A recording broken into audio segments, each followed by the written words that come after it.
O livro dos Salmos é uma coleção de 150 antigos poemas hebraicos, canções e orações que vêm de todos os períodos diferentes da história de Israel. Muitos desses poemas estão relacionados com o rei Davi, 73 na verdade, e ele era conhecido como um poeta e arpista. Mas há muitos autores diferentes por trás desses poemas. Há os poemas de Asaf ou dos filhos de Corá, e alguns são de outros líderes de adoração no templo. Até mesmo Salomão e Moisés têm seus próprios poemas, e quase um terço deles são anônimos. Muitos desses poemas vieram a ser usados pelos coros que cantavam no templo de Israel, mas o livro dos Salmos não é um livro de hinos. Em algum momento no período após o exílio de Israel na Babilônia, esses antigos poemas foram reunidos e intencionalmente organizados no livro dos Salmos antes de nós. E ele tem um conceito muito original e uma mensagem que você não vai notar a menos que leia do início ao fim. Para ver como o livro de Salmos é projetado, é muito mais útil começar do final. O livro conclui com 5 poemas de louvor ao Deus de Israel. E cada um começa e termina com a palavra aleluia, que é hebraico para uma ordem, para dizer a um grupo de pessoas para louvar a Yah, que é a abreviação do nome divino Yahvé. Esse é um ótimo arranjo de 5 partes e parece que alguém está nos dando uma conclusão para o livro. Por isso a pergunta: o livro tem algum outro sinal de conceito intencional? Se prestar atenção aos títulos dos poemas, você notará que em 5 lugares os tradutores da Bíblia colocaram os títulos livro 1, livro 2, livro 3, livros 4 e 5 em vários pontos. E isso divide o livro em 5 grandes seções. A razão para isso é que o poema final de cada uma dessas seções tem um final muito semelhante que parece uma adição editorial. Diz algo assim: que o Senhor, o Deus de Israel, seja abençoado para todo sempre. Amém e amém. Então, o livro tem uma conclusão. Ele tem uma organização interna em 5 partes principais. E então, o lugar natural para irmos a partir daqui é para o começo procurando uma introdução. E o que encontramos? Salmos 1 e 2, que estão fora do livro 1, porque a maioria dos poemas do livro 1 está ligada a Davi, exceto os Salmos 1 e 2, que são anônimos. Salmo 1 celebra como uma pessoa que medita na Torá é abençoada, lendo-a em oração dia e noite e depois a obedecendo. A palavra Torá significa simplesmente ensinar e, mais especificamente, se refere aos 5 livros de Moisés que iniciam o Antigo Testamento. E aqui, na verdade, a palavra parece ser usada com os 2 significados em mente, o que explica porque ela tem 5 partes principais. O livro dos Salmos está sendo oferecido como uma nova Torá, que ensina ao povo de Deus a prática da oração ao longo da vida, enquanto se esforçam para obedecer aos mandamentos de Deus dados na primeira Torá. O Salmo 2 é uma reflexão poética sobre a promessa de Deus ao rei Davi, de 2 Samuel capítulo 7, que um dia um rei messiânico viria e estabeleceria o reino de Deus sobre o mundo, derrotaria o mal e a rebelião entre a nação. O Salmo 2 conclui dizendo que todos os que se refugiam no rei messiânico serão abençoados, precisamente a palavra usada para abrir o Salmo 1. E assim, juntos, esses 2 poemas nos dizem que o livro dos Salmos foi criado para ser o livro de orações do povo de Deus. Enquanto eles se esforçam para ser fiéis aos mandamentos da Torá, têm esperança e aguardam a chegada do futuro rei messiânico. Agora, com esses 2 temas introduzidos, podemos começar a ver como os livros menores também foram projetados em torno dessas 2 ideias. Assim, por exemplo, o livro 1 tem no centro uma coleção de poemas, Salmos 15 a 24, que começa e termina com uma chamada à fidelidade da aliança. Então, Salmos 16 a 18, encontramos uma descrição de Davi como um modelo desse tipo de fidelidade. Então, ele clama a Deus para libertá-lo e Deus o eleva como rei. No conjunto correspondente de poemas, Salmos de 20 a 23, o Davi do passado tornou-se uma imagem do rei messiânico do futuro, que também clamará a Deus. Ele será dado e, em seguida, receberá um reino sobre as nações. Então, bem no centro dessa coleção está o poema, o Salmo 19, dedicado a louvar a Deus pela Torá. Então, aqui vamos nós, os 2 temas dos Salmos 1 e 2 estão unidos firmemente aqui. O livro 2 abre com 2 poemas que estão unidos em sua esperança de um futuro retorno ao templo em Sião. E esta é uma imagem intimamente associada à esperança do reino messiânico. Então, o livro 2 termina com um poema que descreve o futuro reinado do rei messiânico sobre toda a nação. Esse poema é realmente surpreendente, porque ecoa todas as outras passagens dos profetas sobre o reino messiânico. E conclui dizendo que o reinado deste rei trará o cumprimento da antiga promessa de Deus a Abraão, de trazer a bênção de Deus para todas as nações. O livro 3 também conclui com um poema refletindo na promessa de Deus a Davi, mas dessa vez à luz do exílio de Israel. Então o poeta se lembra de como Deus disse que nunca abandonaria a linhagem de Davi. Mas agora ele está olhando para a rebelião de Israel e o seu resultado, e destruição, e exílio, e a queda da linhagem de Davi. E assim o poeta termina pedindo a Deus que nunca esqueça a sua promessa a Davi. O livro 4 foi concebido para responder a essa crise do exílio. Assim, o poema de abertura nos leva de volta às raízes de Israel com a oração de Moisés, e ele faz o que fez no Monte Sinai após o incidente do bezerro de ouro, que é invocar a Deus para mostrar misericórdia. O centro do livro 4 é dominado por um grupo de poemas que anunciam que o Senhor, o Deus de Israel, reina como o verdadeiro rei do mundo, e que toda a criação, árvores, montanhas, rios, todos são convocados para celebrar esse dia futuro, quando Deus trará a sua justiça e reino sobre todo o mundo. O livro 5 abre com uma série de poemas que afirmam que Deus ouve os gritos de seu povo e um dia enviará o futuro rei para derrotar o mal e trazer o reino de Deus. Esse livro também contém duas coleções maiores, uma chamada de Hallel e outra chamada de Cânticos de Peregrinação. Cada uma dessas coleções conclui com um poema sobre o futuro reino messiânico. E essas duas coleções juntas sustentam a esperança de um futuro ato de Deus semelhante ao Êxodo para redimir o seu povo.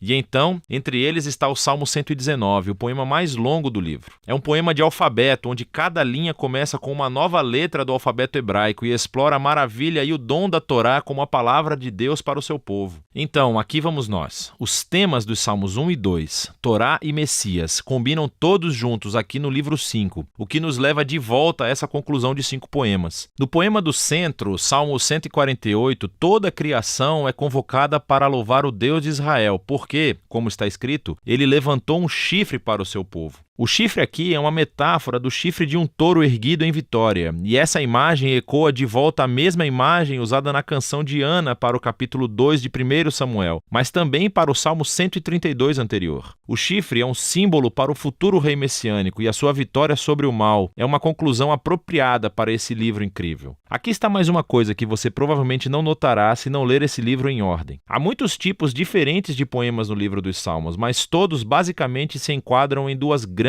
categorias: poemas de lamentação ou poemas de louvor. Poemas de lamentação expressam dor, confusão e raiva sobre quão horrível o mundo é e quão horríveis são as coisas que estão acontecendo com o poeta. E assim, esses poemas chamam a atenção para o que há de errado no mundo e pedem a Deus para fazer algo sobre isso. Há muitos deles no livro, o que nos diz algo importante, que a lamentação é uma resposta apropriada ao mal que vemos em nosso mundo. Mas o que você notará é que os poemas de lamento predominam no início do livro, nos livros de 1 a 3. Mas preste atenção, pois você também verá poemas de louvor ocasionalmente. Os poemas de louvor são poemas de alegria e celebração, e chamam a atenção para o que é bom no mundo e recontam as histórias daquilo que Deus fez em nossas vidas e agradecem a Deus por isso. Nos livros 4 e 5, você notará que os poemas de louvor chegam a superar os poemas de lamentação. E tudo culmina nessa conclusão de aleluia em 5 partes. Então, essa mudança de lamentação para louvor é profunda e nos diz algo sobre a natureza da oração, à medida que esperamos pelo reino messiânico, como o livro nos ensina a fazer.